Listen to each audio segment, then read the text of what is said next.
More to Marketing. Welcome to More to Marketing, a podcast on marketing, product, and everything in between.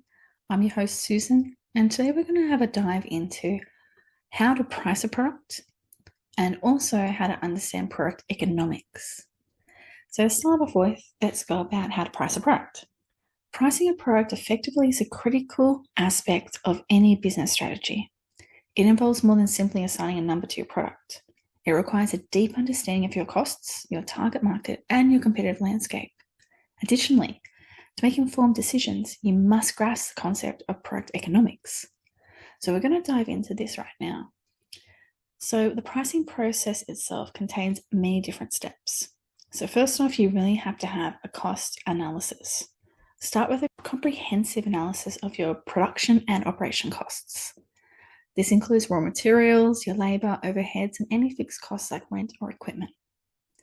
Consider variable costs that change with volumes that you produce. Then calculate the break-even point, the number of units you'll need to sell to cover all those costs. Research. Market research is your best friend. Understand your target market and what are they willing to pay for your product. Research competitors' pricing as well. Are you offering something similar? Do you have a unique selling proposition? Will that allow you to have premium pricing? When we start looking at all the different types of cost models, there's a whole pile to consider. One of the ones is cost plus pricing, which is very common. This is where the cost plus pricing involves determining the cost of producing the product and then adding a markup to set the selling price. So for example, the cost might be $20 to make the product, and you want to add just a plain 50% markup. This would mean that you're selling the product for $30. Value-based pricing is a different method. You consider the perceived value of your product to your customers, irrespective to the cost price. Well, you still have to make money, but you know where I'm going here. If your product solves a significant problem or offers exceptional quality, you can charge more. Use pricing strategies like skimming, starting with higher prices and lowering over time, or penetrating, starting with a lower price to gain market share. Example, this is a software company pricing its premium version at $99 per month because it offers advanced features that users find highly valuable. Another way to look at pricing is psychological pricing. Set prices just below a round number.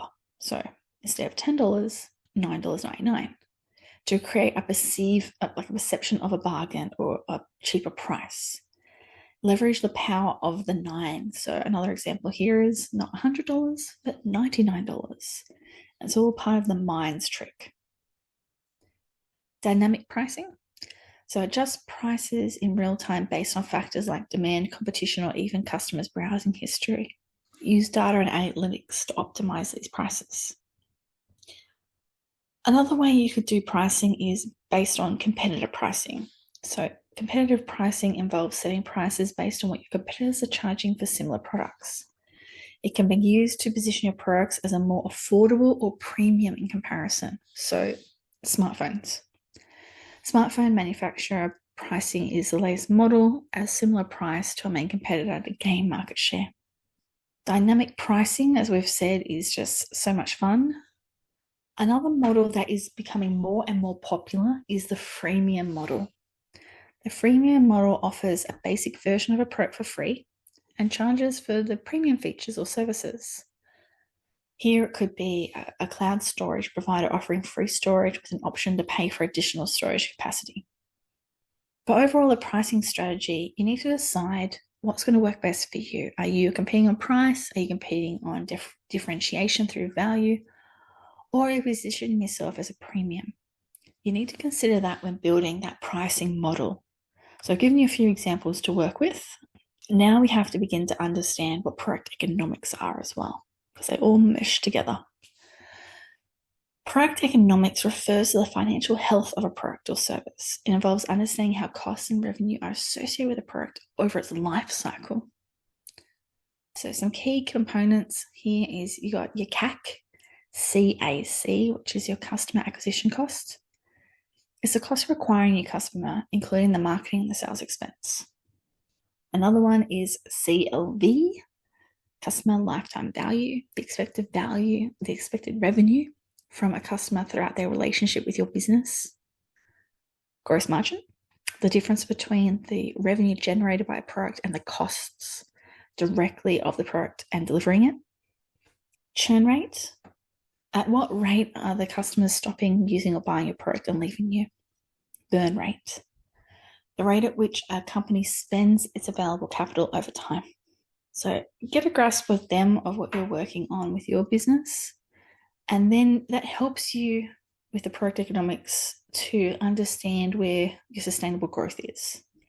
It helps in decision making, such as scaling up a product or adjusting pricing or allocating your resources differently.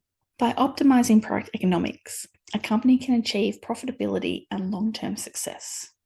Continuous analysis and refinement of your product economics to adapt to changes in market conditions is essential. Nothing stays the same forever. You're always going to have adjustments for costs, and that needs to ensure that you make data-driven decisions to ensure your profitability.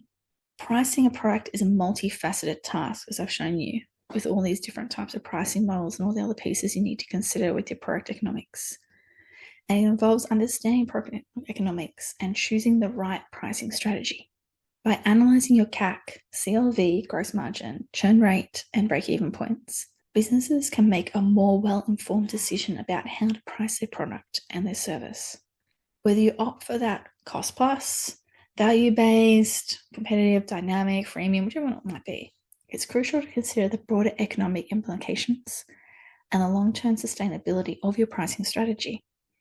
Ultimately, successful pricing aligns with your business goals and customer value perceptions.